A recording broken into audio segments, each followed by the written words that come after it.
नमस्कार दोस्तों, बिहार जमीन सर्वे में आपका स्वागत है। यहाँ पर देखिए बहुत ही बड़ी जानकारी निकल कर आ रही थी दोस्तों कि जैसा कि जमीन का सर्वे बढ़ेगा तो डेट तो बढ़ ही गया और उसके साथ देखिए क्या क्या जानकारियां निकल कर आ रही है। यहाँ पर देखिए बताया जा रहा है कि सर्वे से जुड़ी वो बातें जो आपको जाननी जरूरी है, यानी जमीन सर्वे से जुड़ी ये बातें हैं और इसको जानना बहुत ही जरूरी है आपके लिए। ठीक है, ये 4-5 पॉइंट में दोस्तों जानकारी दिया गया है और साथ ही साथ परिमार्जन प्लस के बारे में भी दोस्तों अपडेट दिया गया है और ऑनलाइन भूमि दाखिल खारिज दोस्तों बहुत ही इंपॉर्टेंट जानकारी इसको लेकर यहाँ पर निकल कर आ रही है। नए मंत्री जी के तहत दोस्तों अपडेट्स निकलते ही जा रहे हैं। दाखिल खारिज के आवेदनों को लेकर बहुत ही सख्त कार्रवाई मंत्री जी सख्त कदम उठा रहे हैं। अब यहाँ पर दोस्तों एक बड़े हेडिंग में आप देख सकते होंगे कि जमीन सर्वे का समय 1 साल तक बढ़ा।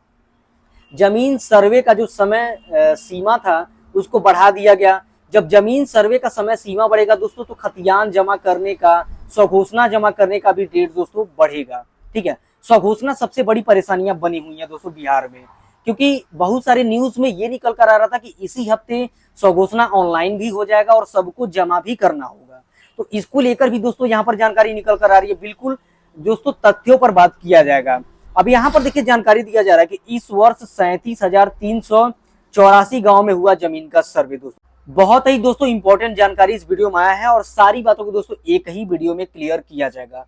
आपसे केवल एक ही रिक्वेस्ट है, अगर आप अभी तक हमारे चैनल को सब्सक्राइब नहीं किया दोस्तों, चैनल को सब्सक्राइब कर लें, वीडियो को एक लाइक जरूर करें और एक कमेंट ये कर दें कि किस जगह से वीडियो देखते हैं या जमीन सर्वे को लेकर आपकी क्या परेशानियां हैं, तो उसको भी दूर किया जाएगा दोस्तों। ठीक है, अब बहुत सारे भाई लोगों का कमेंट आ रहा है, जैसा कि आप साइड में भी देख सकते हैं, कि स्वघोषणा जमा करने का टाइम बढ़ना चाहिए या स्वघोषणा अभी कम से कम 1 साल का समय मिलना चाहिए। तो बिल्कुल तथ्यों से बताएंगे कि स्वघोषणा जमा करने का समय बढ़ेगा या नहीं बढ़ेगा। तो बढ़ेगा भी तो कितना बढ़ेगा। ठीक है, पहले एक एक पॉइंटों को देखा जाता है। अभी देखिए यहाँ पर जो जानकारी दिया जा रहा है कि जमीन सर्वे में आपको बता दूं कि जुलाई 2026 तक था आपका लास्ट डेट, अब उसको बढ़ाकर दोस्तों दिसंबर 2026 कर दिया गया, यानी कि 2026 के अंत तक आप जमीन का सर्वे करा सकेंगे। बिल्कुल ये क्लियर है दोस्तों, इसमें कोई प्रॉब्लम नहीं है। कागजात जमा करने का जो दोस्तों तारीख था वो था कि 2025 31 मार्च ये तारीख था। अभी इस पे दोस्तों कोई अपडेट नहीं आया। अगर कोई बोल रहा है कि कागजात जमा करने का समय सीमा बढ़ गया है तो वो ऐसा नहीं दोस्तों, अपडेट आएगा तभी बताया जाएगा। अभी उसका कोई भी अपडेट नहीं आया है, लेकिन कंफर्म है कि कागजात जमा करने का समय सीमा बढ़ेगा। ठीक है, अब ये कंफर्म हो गया। अब हम बात करेंगे दोस्तों कि सर्वे से जुड़ी वो बातें जो आपको जाननी जरूरी है और जानना चाहिए। तो यहाँ पर देखिए दोस्तों 4 पदाधिकारी के टीम मुख्यालय में शिकायत निपटारे के लिए बैठाई गई है। ठीक है, 4 अधिकारी ऐसे रहेंगे जो मुख्यालय में हमेशा उपलब्ध रहेंगे। आपका जो भी शिकायत है उसको सुनेंगे, उसका निराकरण करेंगे, सारी बातों को समझा जाएगा और क्लियर किया जाएगा दोस्तों। वहां पर आपकी परेशानियों को भी दूर किया जाएगा। तो ये बहुत ही अच्छी बात है जो मंत्री जी की तरफ से आ रही है। अब उसके बाद से और देखिए क्या जानकारी दिया जा रहा है कि गड़बड़ी के आरोप में, यानी कि पैसे लेने के, डायरेक्ट मैं बता रहा हूं दोस्तों, पैसे लेने के आरोप में 1400 राजस्व अधिकारी में से, यानी कि 1400 राजस्व अधिकारी में से 458 राजस्व अधिकारी पर कार्यवाही की गई। यानी कि पैसे लेन देन की और किसी भी प्रकार की गड़बड़ी इसमें देखी गई और 1400 अधिकारी में दोस्तों छांटकर 500 लगभग 450 अधिकारी जो हैं उनको वहां पर उन पर कार्यवाही कर दिया गया, सस्पेंड लेटर जारी कर दिया गया। ठीक है, अब यहाँ पर देखिए और जानकारी क्या निकल रही है कि जमीन सर्वे के लिए किसी के जमीन पर जाने की जरूरत नहीं है। यानी आपका जमीन है उसको सर्वे कराने के लिए आपको अपने जमीन पे ही जाना जरूरी नहीं है। अगर आप बाहर रह रहे हैं तो आप वहीं से अपने जमीन का सर्वे करा सकेंगे। अब कैसे करा सकेंगे, अगर इसके बारे में जानकारी चाहिए तो कमेंट करिएगा, एक सेपरेट वीडियो उस पर आएगा। ठीक है, उसके बाद से देखिए जानकारी दिया जा रहा है, इसी जनवरी के बारे में बताया जा रहा है कि जनवरी से ही सभी जमाबंदियों को आधार से जोड़ने की प्रक्रिया शुरू है।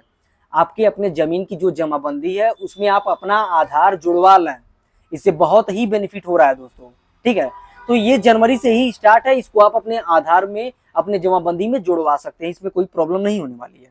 अब देखिए अलर्ट एसएमएस के तहत राज्य की सभी 3.34 करोड़ जमाबंदियों में बदलाव नामांकन संबंधी सूचनाएं पंजीकृत लोगों को दी जा रही है। एसएमएस सेवाएं दोस्तों क्या होती है इसके बारे में आपको थोड़ा सा बता देता हूं। जैसे मान लीजिए अगर आपका किसी भी कागजात में एसएमएस सेवाएं अगर जुड़ी हुई हैं तो वहां पर मान लीजिए आपकी जमाबंदी या दाखिल खारिज या कोई भी अवैध काम कराता है, जैसे मान लीजिए आपकी जमीन पे कोई अवैध दाखिल खारिज आवेदन कर दिया, आपके जमाबंदी में कोई गड़बड़ी हो रही है, उसको सुधार किया जाएगा, तो सबसे पहले आपको एक मैसेज दिया जाएगा।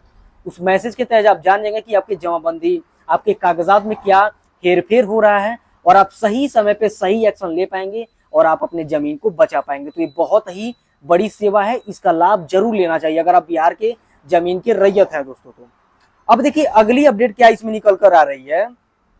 यहाँ पर देखिए बताया जा रहा है कि सर्वे में असंतुष्ट होने पर 3 स्तर पर पहले से ही अपील की व्यवस्था है। अब पहले से ही अपील की व्यवस्था, इसका मतलब समझिए, यानी कि जमीन का जब सर्वे होगा दोस्तों, तो उसमें मान लीजिए आप असंतुष्ट हैं, आपको संतुष्टि नहीं मिल रही है कि मेरे अकॉर्डिंग जमीन का सर्वे नहीं हो रहा है, तो वहां पर आप 3 मौके आपको दिया जाता है, 3 पार्ट में आपका अपील कर सकते हैं।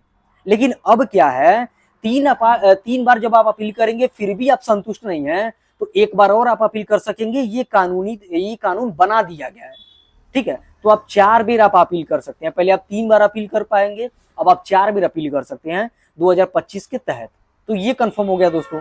अब अगला देखिए, पुराने राजस्व दस्तावेज तथा खतियानों को हिंदी भाषा में आसानी से रूपांतरण करने के लिए एजेंसी चयनित के लिए एजेंट किया गया है, ठीक है। यहाँ पर देखिए क्या है, जैसे कि आप लोग जानते थे कि पुराना जो दस्तावेज है उसका जो लिपि है वो आपको समझ में नहीं आ रहा है, तो उसको आसान भाषा में करने के लिए हिंदी माध्यम में, जो हिंदी भाषा है, ताकि सभी लोग समझ सकें, तो इसमें करने के लिए एजेंटों को चयनित कर लिया गया है। अब जो भी, जैसे मान लीजिए स्वघोषणा हुआ, जो भी आपका पुराना से पुराना दस्तावेज है, इसको आप अपलोड करेंगे, उसको हिंदी में अब आपको प्राप्त होगा उसका रिसिप्ट दोस्तों। अब ये कैसे करना है, अगर इसके बारे में भी जानकारी चाहिए तो आपको केवल कमेंट करना है, उस पर भी एक सेपरेट वीडियो आएगा। तो बिल्कुल आपके पुराने से पुराने जो कागजात हैं उनको हिंदी में अवेलेबल कराने के लिए मंत्री जी लगातार प्रयास कर रहे हैं। सर्वर को भी ठीक किया गया और सभी लोग इस सारे काम में जुड़े हुए हैं। अब आपको कमेंट ये करना है कि नए मंत्री जी और जो भी नए नए काम हो रहे हैं, इससे आपको कितना बेनिफिट मिला है, बेनिफिट मिला भी है या नहीं मिला है, या केवल ये बताने वाली बातें हैं, तो आपको ये कमेंट जरूर करना है। अब अगला देखिए क्या जानकारी दिया गया है दोस्तों।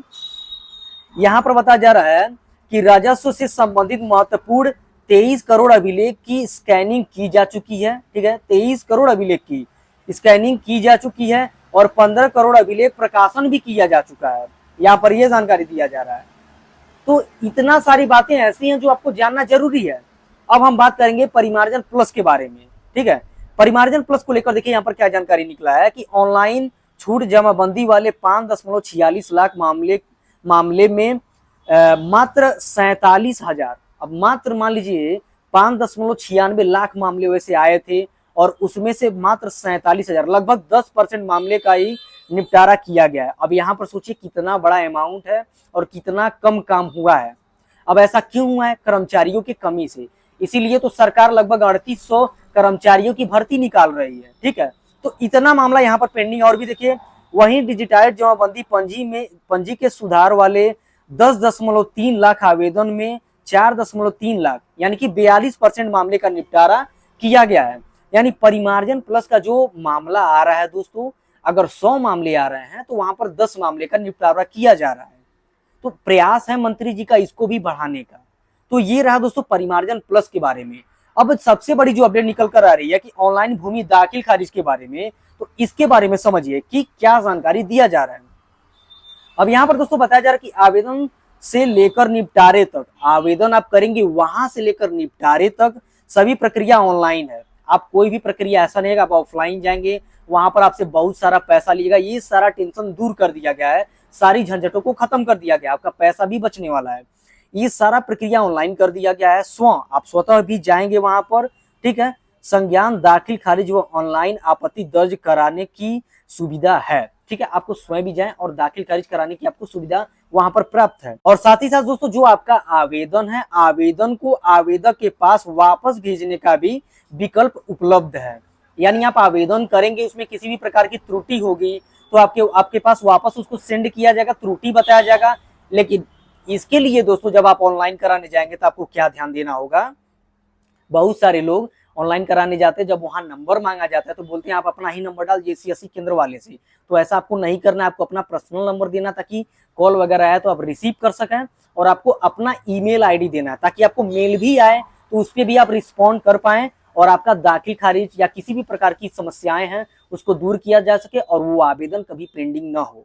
तो ये जानकारी दोस्तों यहाँ पर निकल कर आ रही है, और ये जमीन सर्वे 2026 को कर दिया गया है, वो भी दिसंबर तक बढ़ा दिया गया है दोस्तों। तो ये सारी दोस्तों बहुत ही इंपॉर्टेंट जानकारी निकल कर आ रही थी। अब ऐसे ही दोस्तों नोटिस की बेस पे जानकारी पाने के लिए हमारे चैनल को सब्सक्राइब करें, वीडियो को लाइक करें और हमारे साथ जुड़े रहें। चलिए मिलते हैं किसी और नॉलेजेबल वीडियो में, तब तक के लिए जय हिंद दोस्तों।